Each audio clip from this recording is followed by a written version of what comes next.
Net TV for you நேயர்களுக்கு வணக்கம். நான் இந்த எட்டு தோட்டாக்கள் படத்தோட இசையமைப்பாளர் நம்ம சுந்தரமூர்த்தி கேஎஸ் கூட நான் பேசிட்டு இருக்கிறேன்.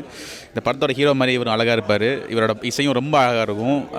இந்த படத்தில் நான் ஒரு பாட்டு எழுதியிருக்கேன், அந்தி சாயிர நேரங்கிறது. அதுக்கு காரணம் வந்து நிறைய விஷயங்கள் நடந்தது அந்த ஃபேக்டரில்.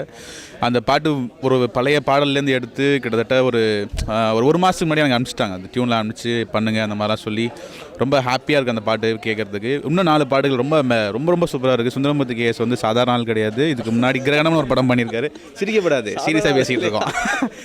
ஓகே, அது இல்லாமல் இதுக்கு முன்னாடி அவன் நிறைய படங்கள் பண்ணி இசையில் வந்து மிகப்பெரிய ஆள் அவர்.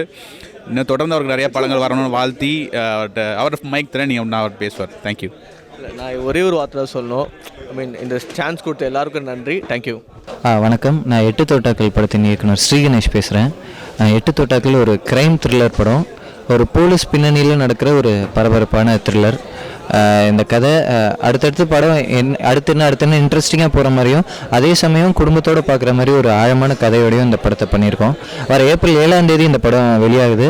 பார்த்துட்டு ரசிகர்கள் ஆதரவு தரணும்னு கேட்டுக்கிறேன். நன்றி. எல்லாருக்கும் வணக்கம். என்னோடய பேர் வெற்றி. அந்த எட்டு தோட்டாக்கள் படத்தோட கதாநாயகன். இந்த படத்தில் எனக்கு பேர அப்பர்ணா பாலமுரளி நடிச்சிருக்காங்க. அப்புறம் Nassar sir, M S Bhaskar sir மற்றும் கோபி அண்ணா, மைம் கோபி அண்ணா இவங்கெல்லாம் நடிச்சிருக்காங்க. இந்த படம் வந்து ஒரு காப் த்ரில்லர், அதாவது ஒரு எஸ்ஐயோட வாழ்க்கையில் நடக்கிற ஒரு சம்பவம் தான் வந்து படமாக எடுத்திருக்கோம். இந்த படத்தை இயக்கிருக்கிறது வந்து ஸ்ரீ கணேஷ் அவர்கள். அவர் வந்து மிஷ்கின் சார்கிட்ட வந்து அசிஸ்டன்ட் டைரக்டர் ஒர்க் பண்ணியிருக்காரு. அப்புறம் நாளைய இயக்குனரில் சீசன் 3 வந்து ரன்னர்ஸ் வின் பண்ணியிருக்காரு. இந்த படத்தில் பாட்டு பார்த்திங்கன்னா மொத்தம் 4 பாடல்கள் இருக்குது.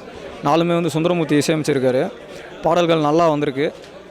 யுவன் சங்கர் ராஜா சார் வந்து எங்கள் பாடல்கள் கேட்டு அவரோட சொந்த பேனரான யுவன் ரெக்கார்ட்ஸ்லேயே எங்கள் பாடல்கள்லாம் வாங்கிக்கிட்டார்.